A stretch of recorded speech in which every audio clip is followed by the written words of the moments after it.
Welcome to Dan Really Likes Wine, brought to you by Norman Goodfellows, bathed in early winter sunshine in Johannesburg ahead of a rather nice wine lunch. Not something that's unusual for the Dan Really Likes Wine team, but one that is particularly special given the wine that I'm going to be drinking a little later today, wine that I also drank in Cape Town not that long ago. It's wine that has come to define the upper end of the premium Chenin Blanc market for South Africa. It is Ken Forrester's FMC, and it's the wine that did so much to shift perceptions of Chenin Blanc from its past life as Steen, that wine that generally gave you a 4-day headache and was to be avoided if you wanted anything decent, to wine that now, especially here, is seen around the world as one of the finest white wines, not just from South Africa, but anywhere. And from there, plenty of other great South African winemakers have taken heed, and we've now got this range of wonderful, wonderful Chenin Blanc that competes with anything in the white space around the world. But it's the FMC from Ken Forrester that kicked us off. And the reason why this year is so important for this particular wine is that this is the 30th anniversary of the very first vintage of the FMC. And so through this year, Ken Forrester and his team will be traveling the country, trying different vintages of this wine, and amongst other things, showcasing just how well this particular wine can age. And so later on today, you'll be seeing me not here at the Old Oak at Royal Johannesburg, a regular home for me up north, but instead down at Ken Forrester, where a few weeks back we tried a selection of great vintages, caught up with some wine aficionados to see what they thought of Ken's wine, and got a sense of how over the years this has transformed into something quite so special. And my glass is the 2022. I'm going to be drinking that a little later on the show with the chef here, Ransley Pietersen, as he prepares some octopus, and we see just how versatile Chenin Blanc can be. That's to come though. Right now we head over to the Swartland, and one of the great characters of South African wine, somebody else who makes terrific Chenin amongst a range of wines he does so well, and carries them off not just with the flair of his winemaking, but also the appeal and excitement of his character. His name is Adi Badenhorst, and he gave us a hell of a good time.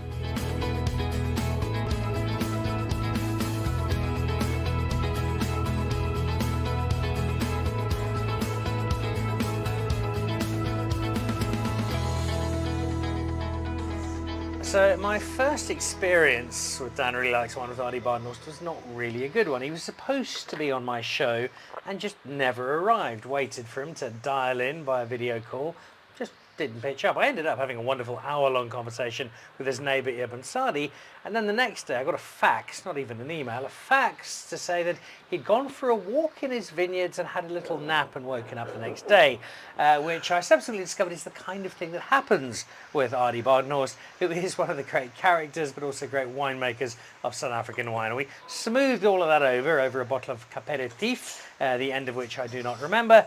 And I'd like to think we're now pretty good friends in the wine world, and now for the first time, long overdue, I'm actually here at Badenhorst HQ, and Adi getting to discover what's got to be not just one of the most beautiful places to have a wine farm, but a place that is full of some of the coolest memorabilia and just wine items I think I've seen anywhere. Yeah, it is quite amazing. A lot of the stuff. I mean, I'm not a hoarder, as you can see, but I don't know. The stuff just gives. I love patina. I love walls like this that flake off, and you just paint something over them and just get layers. That's why the place probably looks like this, you know. But of course, it's very hygienic because we produce fine wines. We even serve lunches here. Very clean kitchen. But yeah, welcome to the Swartland. It is long overdue, and I apologise for that tasting I missed many years ago. So this is clearly a very happy home now for Adi and the Badenhorst brand. It hasn't always been the home though.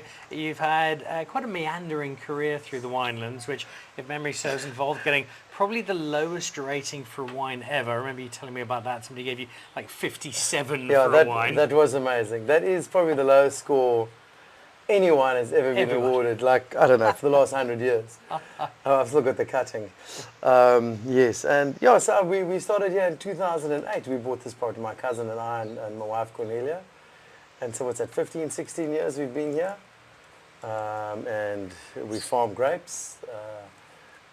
The grapes we don't sell, we turn into wine and put it into bottle and sell it to unsuspecting people like yourself. Talk the wines up all the time, of course. Like the 21 vintage, greatest vintage ever. ever. As every vintage Exactly. ever made by any winemaker. The 22 is just almost on its way to bottle now. What's so amazing? No, but yeah, we're happy here. It's a nice place to make wine. When you look around, it's humble. There's humility around here.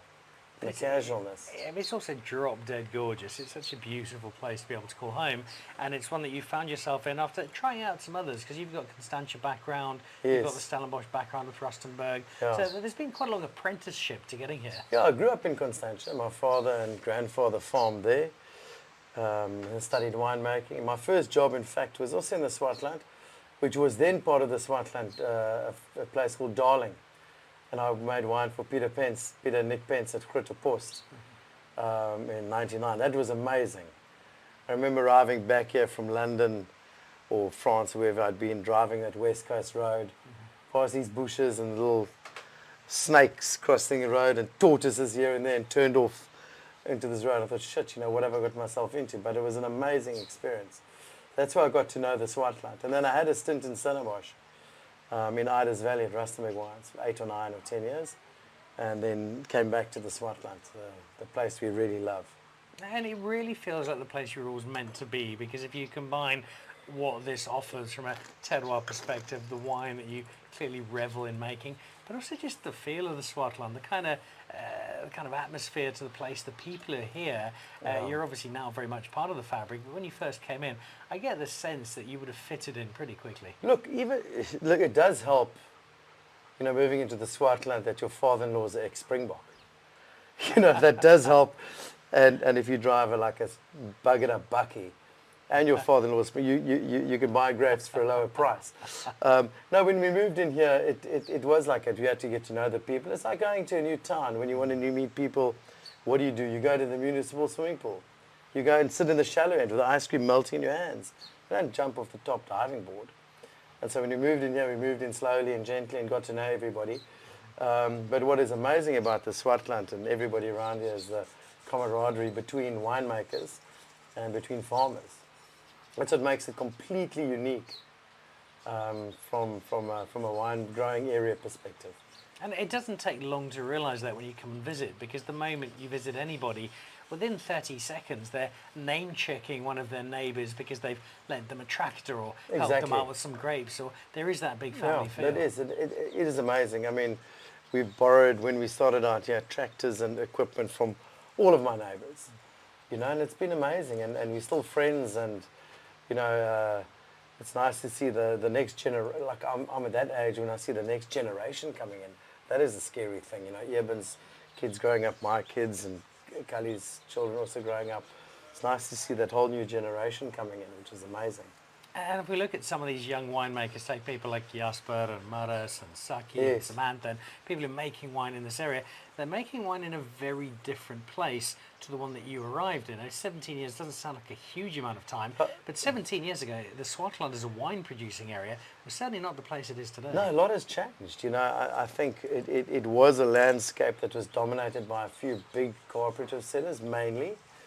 And then when the spice route started and Eben started his own brand there, it was almost like John the Baptist in the desert, speaking of this place. And that drew a few of us here, or drew me back, and a guy like Kali Lowe and Chris and Andrew Molyneux, and the timing was just perfect in 2010. And now, 15 years later, it's a well-known area. People know that they can make wines of terroir and that the quality is exceptional. And that's drawn a lot of other guys like Saki and Jasper. Jasper worked with me for 10 years, We worked really, really well together, very closely together. And so it's offered those guys the opportunity to come in, because there are very little barriers in the wine industry. You don't need to own 100 hectares. You need some money to buy some grapes and a few barrels, and you make them somebody's cellar for the first couple of years, or somebody's garage, and then that's how you build a brand, and eventually you take off. That's how a lot of these guys have started out, and they're doing amazingly well, and it's so lucky to see that.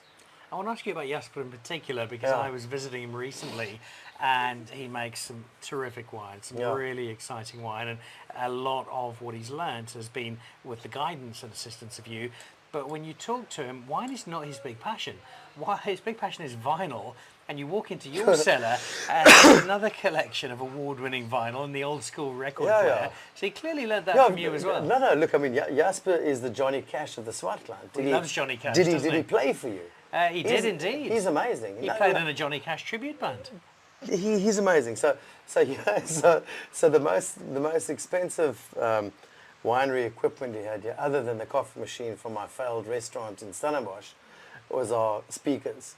You know, when Jasper was here, and that's one love we shared together. Was the love for music and vinyl, and we do swap out a bit. I do have to go and check if he's still got some of my stuff. I know I've definitely got a few of his pieces here. In terms of the wine, then, slightly more seriously, when you look at somebody like Jasper, and he's not an isolated example. There's so many young winemakers who've spent time with you, spent time with Urban, spent time with some of the slightly more established winemakers in the region.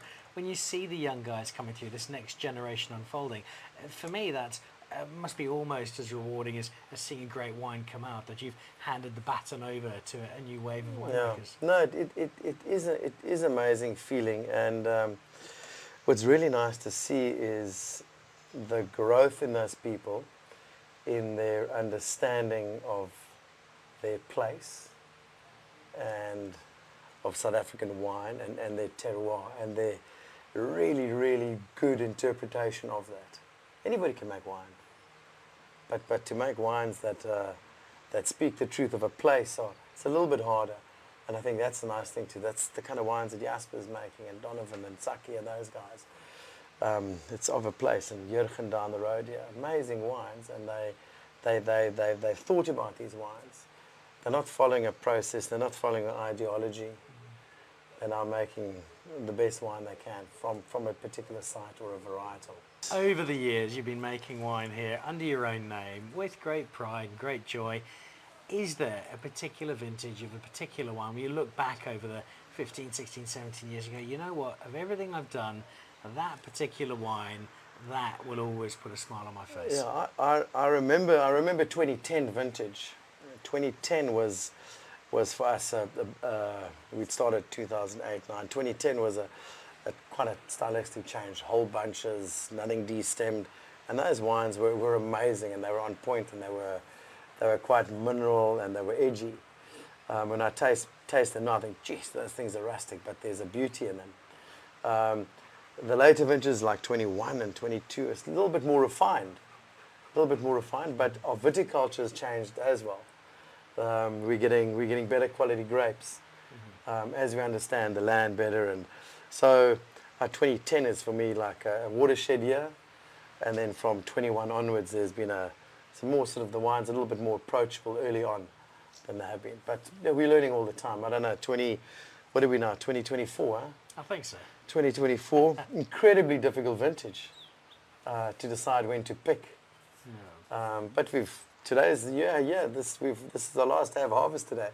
We're picking our single vineyard Cinsault today. It's looking amazing. We've held on, and it's really looking good. And they're all different, all the vintages. So I know that, like all winemakers, you'll kind of look away and shy away from this, but I will quite happily and say, knowing most people agree with me, you are one of our great modern winemakers, and you've had this extraordinary impact on South African wine.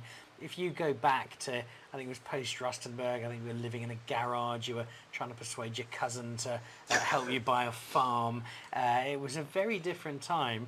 Would you have imagined that closing in on 2 decades later, you'd now have this? No, not at all. To be honest, I haven't really got a plan for next year either. We don't work like it. It's happened, and we've just got like the right people with us, and how we started out. We just want to. The most important thing is what's in the bottle, and employing people. And so it is nice from that perspective to see that we do employ a lot of people. We do make a difference to like the small little pocket of the Paderberg. But if it wasn't for my wife, I'd honestly be making lacquer wine and living in a caravan on the west coast and eating epol. My wife is incredible in that how she's put all of this together. I didn't make the wine and in charge of that, but everything else is here is the vision of Cornelia, and the two of us together make a really good team, I think. And we have a lot of fun. It is stressful at times, but more, it's fun. And I think that fun element is crucial. There's always been a smile on your face whenever we've caught up with each other, and I love that Nice about to see you. And yeah, thank you for having me around. It is such a fun place to visit.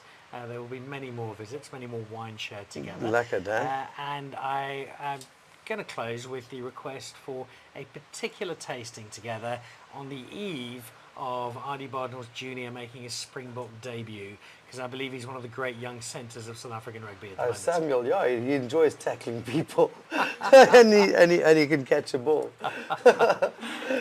Thanks, Dan. If he can beat to rugby what you are to wine, we've got a superstar. Yeah, it'll be amazing. Thanks very much, man. Thanks. Yeah, safe travels. Cheers. So the great Adi Badenhorst, he really is not just one of the terrific characters of South African wine, but someone who's so passionate about what he does. It shines through in the quality of his wine and in the fun you have when you get out there. It's a bit mad, it's a bit crazy, it's a bit left of centre, but it really is such an enjoyable experience and some great wine to go with it. Also, keep an eye out for Adi Badenhorst Jr., currently playing centre in Paarl and playing some really good rugby. Maybe Adi Senior won't be the most famous member of the family in the long run. Speaking of famous people, well, a rather well-known chef and somebody who's become one of my great friends, Rans, lovely to be in your kitchen. This is the first time you've ever let me into your kitchen, so I think I finally had to bring a camera to allow you to do so. This is home for the last 2 years now. This is where some of the great meals I've had have come out of, but also a place that you've really made your own and made so specially. Dan, you know, the past few years have been a complete journey, and a little secret why we haven't let you into the kitchen before is for food cost purposes. But yeah, it's been an amazing journey, and you know, the kind of experience that you very seldom find in our industry, let alone at a golf club. We've been blessed with great members, great guests, and obviously people like you that believe in what we're doing and see the vision for the next couple of years. Now, I believe in you purely because your food's amazing. Yes, you're a lovely guy, but if you didn't make great food, this friendship would never have lasted. But it's lasted spectacularly because the food is so good, and where we share a similar love is in bringing the best out of food and wine. I think we've got the same philosophy where we never want one to dominate the Outshine other. the other one, exactly.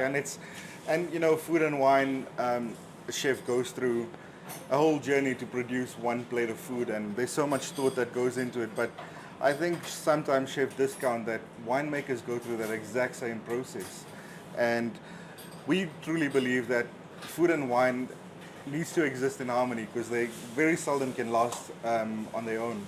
Of course, you can always chuck a dish in the bin and start again, or add some salt, or as is the case with many of your dishes, add some tomato sauce and bang it. Has to be all gold though. A little bit harder when you're a winemaker. Different, a very different ball game. You know, you have your hard work starts through the season, and you have to kind of monitor what's happening throughout the season, and you have one shot in a window of 3 weeks that will basically last for a certain time in history, which is super exciting, but also very daunting if I have to think about it myself. Well, this is exactly the story behind the wine here. I know you and Ken Forrester have got to know each other fairly well over the years. Not only a terrific winemaker, but somebody who I think has given chefs like you a really cool opportunity, because Chenin Blanc of 20, 30 years ago probably wasn't something that was going to be on a fine dining pairing menu. And now, with not just the FMC, I think a lot of the Chenin, but particularly this, and as is the case today, some slightly older versions of the FMC, a real chance for you to have some fun with your pairings. You know, like one thing that makes the FMC so special for me, and it's one of my all-time favorite Chenin Blancs, is the process that it goes through, you know, with a little bit of that botrytis coming through at the end, which makes up a big part of the blend, that residual sugar. It gives you a different element to play with, and then the malolactic fermentation, it kind of opens it up. Now you have 6 linear tastings of Chenin Blanc in one lunch. But we've explored everything from vegan dishes all the way till Wagyu beef, platinum score. Really excited for the lunch. You know, I think we get a chance to show how we perceive wine as well, and how we kind of interpret the flavor pairings that will go with each different vintage in this case. It's wine on its own that lights up the palate. It's electrifying stuff. But it's not on its own here, because Chef Ransley was up early this morning, drove through the Hartbeespoort Dam and caught himself an octopus. Tell me why. There's some chickpeas in here. There are a few flowers just to make it look pretty. Octopus, Chenin Blanc, this particular dish, why is it working? Okay, Dan, first of all, the flour is not to make the dish pretty at all. Yes, it does add a nice aesthetic to the dish, but the flours that we've used are nasturtiums, so nasturtiums kind of lend a very peppery kind of notes to the dish, and we don't use any black pepper in our food, so that's how we kind of introduce the pepper notes. The octopus is slow cooked in a kind of bouillabaisse stock, and then we cool it down in the stock so that it doesn't lose any flavor. Finish it off on volcanic rock so it gets that charred earthiness that comes through quite nicely. The chickpeas roasted in harissa adds a little spicy element to the dish. You know, with Chenin Blanc, it always needs like that lingering little spice at the end, and to just lighten the dish a little bit, we've taken double thick yogurt, hung it for a couple of days, folded through some lime and olive oil to kind of lift the richness of the yogurt itself, and then finished off the dish with a herb oil and trout caviar just to add some salty salinity to the dish. Now, on one hand, Chenin's a bit of a cheat sheet for a chef because it's kind of hard to get food wrong with Chenin Blanc, but it also takes something special to get the very best out of it. I think that's what you've done here. And what I really love, it goes back to our shared philosophy. It's a great dish, lovely smokiness coming through to a remarkably soft octopus with all its attendant ingredients, but all of it's just sitting perfectly in harmony with the wine. So Awesome. Nice job, chef. Thank you. 100%. Well, this is the Joburg version. A little earlier on this year, we tried out the Cape Town version. We were at Ken Forrester at the farm itself, and Ken and I had a wonderful, wonderful day hosting a group of people to take them through some lovely dishes, but far more importantly, 2 decades of the Chenin Blanc that changed the face of South African wine.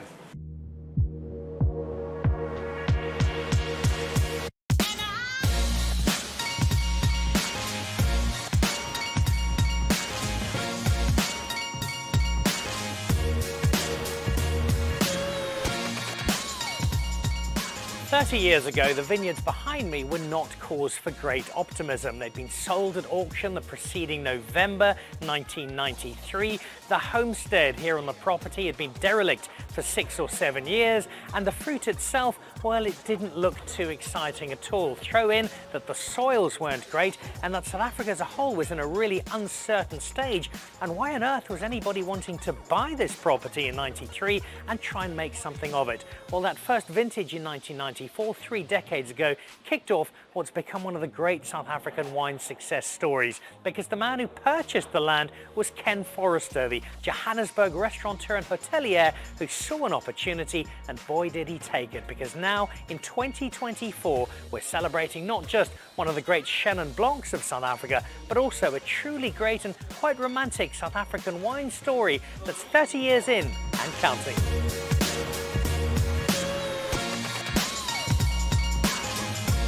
Chenin Blanc's actually been around for a long time.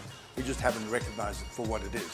So to kind of take Chenin Blanc with Martin and to elevate it and to look at going funky, and funky has always been like a key word with FMC because there's a certain amount of funk on this wine. We do pick botrytis fruit. We go back into the vineyard and we'll go back and we'll pick if there's fresh botrytis. We do pick it. How much botrytis? As much as there is I don't know what the percentage is. It's a number. We're not too concerned about it. And so we do end up with barrels that end up showing some fairly colorful characteristics, and we put that into the blend. That becomes part of the blend. And when we, in some years, kind of decided we're not going to do that, we're going to clean it up, make it light and lean and tight, and we bring it to the public and we get comments like, what happened to the funk? Where's all the flavor gone? And so Chenin Blanc, FMC, single vineyard, initially single vineyard, now 2 vineyards from the same property, planted 1974, planted 1970. These 2 vineyards, really quite unique in their expression. By getting multiple selections from these vineyards, we end up, I think, getting the very best out of the wines. And Chenin Blanc, the FMC, when we started off, it's tight. When we started off, it's young. When we started off, it's fresh. The wines on the table, 2016 and 2012, these first 2 wines, now seem to be not too far apart. But the 22 that we tasted when we arrived compared to the 16, like a lifetime apart. And it's that first 5 or 6 years, that initial gap, That's when Chenin really evolves and develops, and yet the wine retains its acidity and freshness. That first course, that first dish, the snail caviar, was quite fatty. It was quite rich. And you have a sip of that 16, cuts it right through that fat. It was delicious. The fact that we are able to drink a 21-year-old South African Chenin Blanc that is not just vaguely drinkable, which would be a triumph in itself, but is absolutely magnificent. It's got that regal flourish to it. I think that's not just a tribute to Ken, that's a really wonderful endorsement of what South African wine is capable of. So I'm interested to get a sense from you guys. We've gone through a whole pile of vintages, and as we've made our way back, I think there's often the worry that we're going to hit something that's maybe not quite so good, and yet each time we've just discovered so much. Certainly I have. Just across the board, we've got some fairly astute and celebrated palates and wine aficionados in the room. What are our thoughts on this older Chenin Blanc? Any particular comments or reflections? I'd like to say congratulations for choosing the best wines to show us. I think they are, you spoke about producing the best white wine in the world. I'm not going to put my hand up and say that this is it, but I think that Kenneth and Martin, it truly does demonstrate a great sense of place. It demonstrates a great commitment to a grape and to a wine style. And I have to also say that I think it also pays homage to the origin of the grape, to the Loire. I think our younger Chenins tend to show more fruity, and we have quite a distinctive South African flavour to them. These are still underlying at their core South African, but I think they do demonstrate why great wines are made in the Loire and why great Chenins can also be made in South Africa. It was really a lovely lineup. Very interesting. All credit to Ken for having the cojones to go for it, quite frankly. It's a hell of a thing, and it's wonderful to see these wines. I think they're standing up magnificently. It's been a magical journey. People who've supported my wife, my family, Martin, people who've scorned us, but largely it's support from the industry, support from people around us, support from our customers, support from all unexpected walks of life, and just the fact that I knew we could never give up. We'd set about to get this done, and I needed to get it done, and I wanted to prove that South Africa could be on a world map, should be on a world map, and would be on a world map.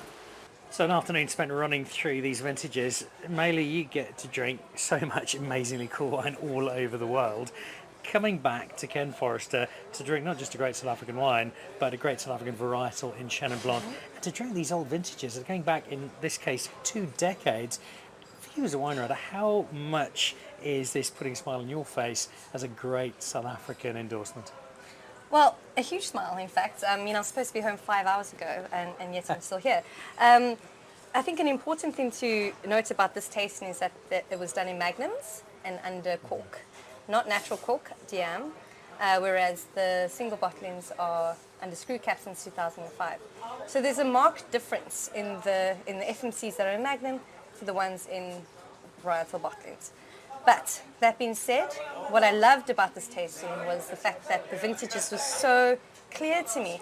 I loved the 2010 because it was a hot, wet vintage, it was wild, it was on the edge, it was borderline in many cases, and so was the wine. And I liked that about it. I liked that it was so open and expressive and had this amazing tropical pineapple and mango and the lovely chalky palettes. It was really quite fascinating. And then the 2008, I was like, wow, that's a lot of almond, a lot of toasty notes. Like, what's happening here? And Ken was like, well, kind of left it in the barrel for 4 months longer than we usually do. And there's the winemaker's hand there. It didn't make it any less of an interesting wine. It just gave it a different hook to grab onto. I think wine tasting is much like mountain climbing. There's all these different, rocks to grab onto and little nooks and crannies that you can kind of peer into. And that's what makes it interesting. And as much as FMC has a golden thread that runs through it, it also has, and what we saw today with the tasting, there are different things to look at in the vintage, and FMC is not afraid of telling that story. So I applaud Ken for that.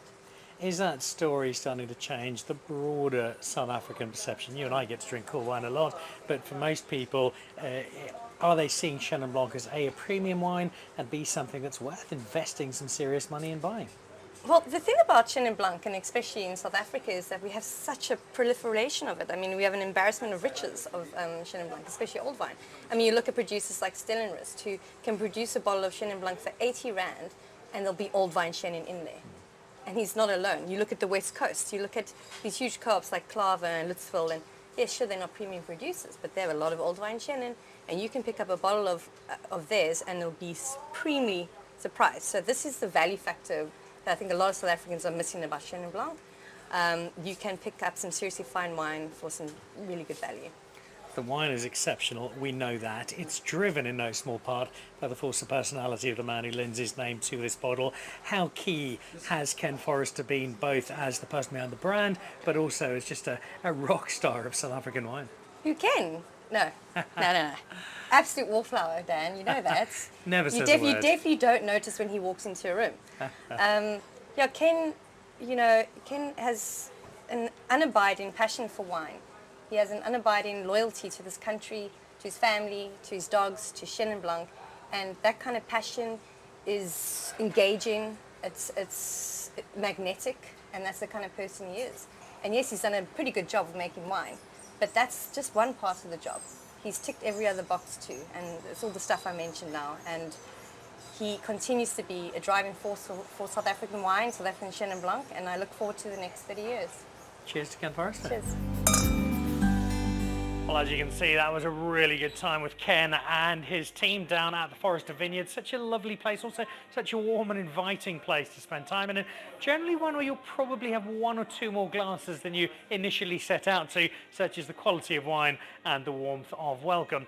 Now, you saw with the food we paired, there was some really high-end stuff there, some really fine cuisine, some gourmet triumphs that went with the Chenin. As you saw with the octopus we had a little earlier with Ransley in his kitchen, but you can also take Chenin with the simplest of foods, the most blue-collar of meals, and a good pizza, just a simple, classic margarita, pepperoni, something that's not too vested of a million different toppings. Pop that alongside an FMC and you've got an absolutely glorious, glorious meal. But even a glass of FMC on its own is a wonderful treat, not just for the wine itself, but also for the story it tells, the history it relays, and this fantastic journey that Ken Forrester, the Joburg restaurateur turned winemaking guru, has given us over 3 decades. I've got some more wine to finish, possibly some food to wrap it up with.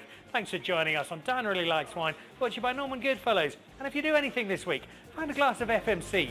Cheers.